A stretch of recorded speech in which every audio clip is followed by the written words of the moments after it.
Turkish Airlines presents Business Africa.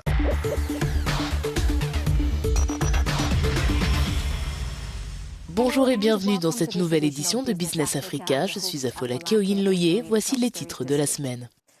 Une décision historique de la Cour de justice de l'UEMOA contre le blocus du Mali redessine le paysage économique de l'Afrique de l'Ouest, mettant en évidence le coût des sanctions, la fragmentation des marchés et le risque de division commerciale durable dans la région.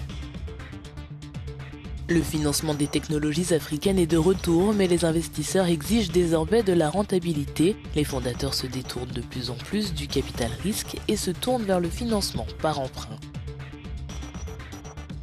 Et plus tard, l'amour a-t-il un prix? Alors que les dépenses pour la Saint-Valentin atteignent des sommets records, les Zambiens mettent en balance la romance et le coût croissant de l'affection. Un tribunal d'Afrique de l'Ouest a lancé un avertissement juridique puissant. En annulant le blocus économique de 2022 contre le Mali, la Cour de l'UEMOA a mis en évidence le coût économique de la politisation du commerce et relancé un débat plus large. L'intégration régionale en Afrique de l'Ouest est-elle en train de se désagréger ou est-elle contrainte d'évoluer? Le 28 janvier dernier, l'Union économique et monétaire ouest-africaine reconnaissait l'illégalité de ses propres sanctions imposées au Mali en 2022. Saisie par Bamako, la Cour a ainsi offert une victoire juridique aux autorités maliennes, mais pour le reste de la région, cela sonne comme un avertissement. La pression politique ne peut plus se substituer aux règles du marché. Lorsque les frontières ont été fermées et les comptes bancaires gelés il y a 4 ans, l'objectif affiché était de restaurer la démocratie. Mais ces sanctions ont surtout provoqué une rupture durable. Le Mali, le Burkina Faso et le Niger ont officiellement quitté la CEDEAO, tournant le dos à 50 ans d'histoire commune pour fonder l'Alliance des États du Sahel. Il ne s'agit pas seulement d'un différend diplomatique, mais d'une urgence économique. Le projet fondateur de l'Afrique de l'Ouest reposait sur la libre circulation des biens et des personnes. Pourtant, alors que l'Europe et l'Asie réalisent plus de 60% de leurs échanges à l'intérieur de leurs frontières, le commerce intra-africain plafonne à 15%. En utilisant la monnaie et les frontières comme levier politique, les institutions régionales ont fragilisé les échanges qu'elles étaient censées protéger. Désormais, alors que le Sahel trace une nouvelle trajectoire, la région fait face à un risque systémique, un marché fragmenté où le secteur privé plus que les responsables politiques paie le prix de l'incohérence des politiques publiques. Le rêve d'un marché africain unifié de 1,5 milliard d'habitants est-il en train de s'éteindre? Ou assiste-t-on à l'émergence d'un continent plus autonome? La recherche d'une issue n'a jamais été aussi urgente. Pour analyser les implications de cette décision, nous sommes rejoints par Modibo Mao Makalou, économiste. Merci de nous rejoindre. Qu'adviendra-t-il des économies ouest-africaines si la CEDEAO et l'UEMOA perdent leur cohérence politique?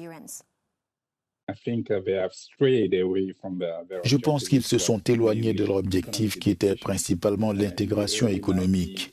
Au début des années 90, nos organisations régionales ont adopté des protocoles supplémentaires, notamment en matière de bonne gouvernance et de démocratie. Et comme vous le savez, plusieurs pays d'Afrique de l'Ouest ont connu un changement de régime, notamment les 3 pays que j'ai mentionnés, le Burkina Faso, le Mali et le Niger.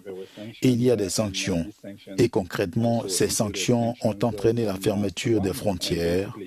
Or, le premier objectif de l'intégration économique est la libre circulation des personnes, des biens, des services et des investissements. En somme, cela n'a pas favorisé l'intégration régionale et n'a pas stimulé le commerce, contrairement aux objectifs initialement fixés. Je pense donc que nos organisations régionales devraient revenir à leurs objectifs initiaux, qui sont clairement énoncés dans l'accord de libre-échange africain. Alors qu'aujourd'hui, nous souhaitons créer un marché intérieur pour 1,5 milliard d'Africains.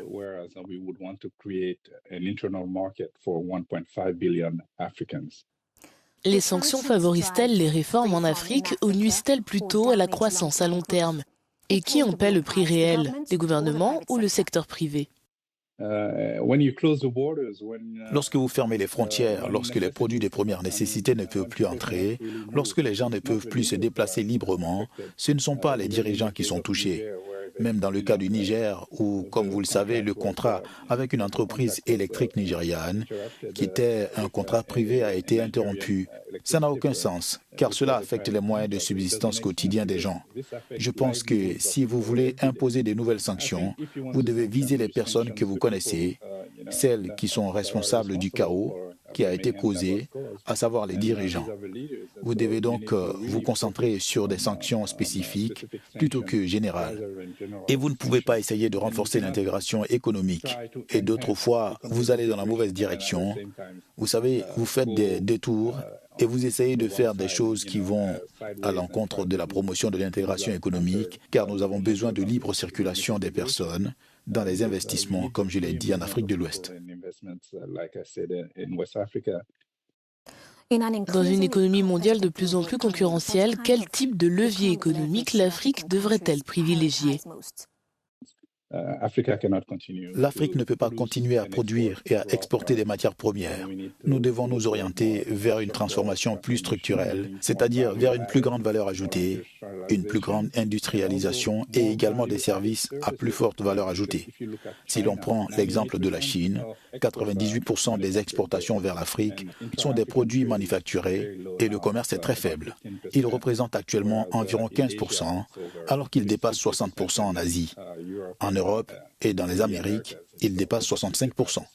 C'est donc la clé dont nous avons besoin pour promouvoir d'abord le commerce intra-africain, puis lorsque nous nous lancerons dans le commerce avec d'autres entités, mais le commerce tel qu'il se pratique actuellement, qui consiste à exporter des produits bruts et à importer des produits manufacturés, n'est pas une solution pour nous si j'ai une solution à proposer.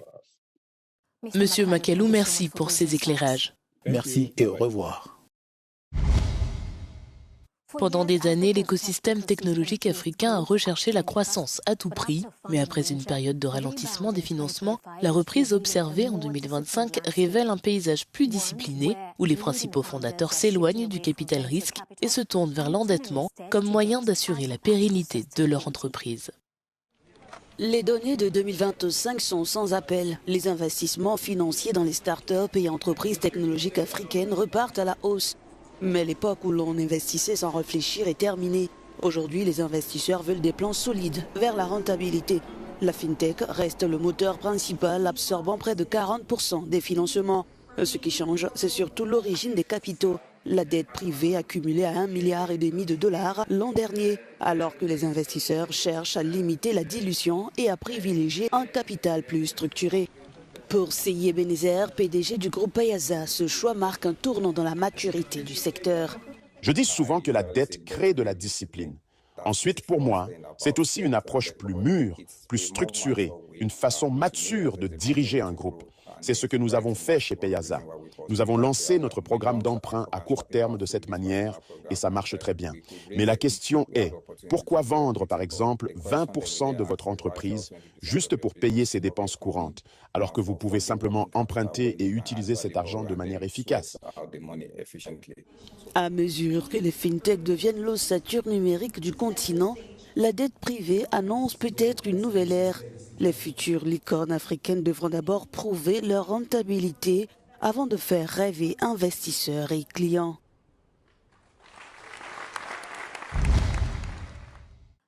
L'amour n'a peut-être pas de prix, mais en 2026, il a certainement un coût. Alors que les dépenses mondiales pour la Saint-Valentin devraient atteindre 29,1 milliards de dollars, la commercialisation croissante de cette fête en Zambie suscite un débat.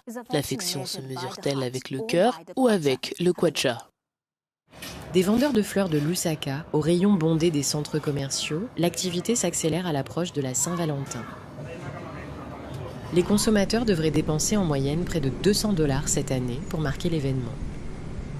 En Zambie, cette tendance met en lumière un dilemme quotidien. Comment concilier gestes sincères et hausse continue du coût de la vie?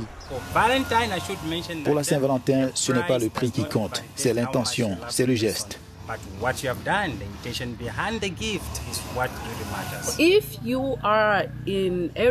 Si votre partenaire a les moyens et vous offre un cadeau bas de gamme, cela montre l'image qu'il a de vous.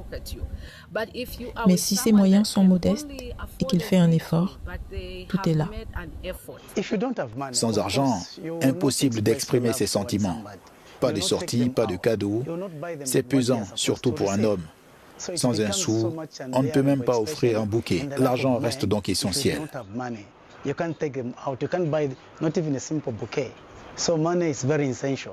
En coulisses, la période est décisive pour les petits entrepreneurs.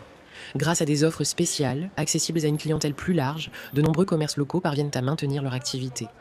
La Saint-Valentin est cruciale. Nos ventes explosent ce jour-là par rapport au reste de l'année. Oui, c'est vraiment capital pour nous. On ne peut pas bâtir une relation uniquement sur l'amour, et sans être le plus important. L'argent reste un facteur actif dans une relation. Mais cette dynamique révèle aussi une réalité plus large. L'amour est devenu un moteur économique à part entière, une mécanique qui soutient la croissance locale, tout en soulevant une question de fond. Ces dépenses renforcent-elles vraiment les relations ou profitent-elles surtout au commerce ? Nous arrivons ainsi à la fin de cette édition de Business Africa. Merci de nous avoir suivis. Pour plus d'actualités économiques, restez à l'écoute d'Africa News ou rendez-vous sur notre site africanews.com. Je suis Afola Keoin-Loye. À la prochaine.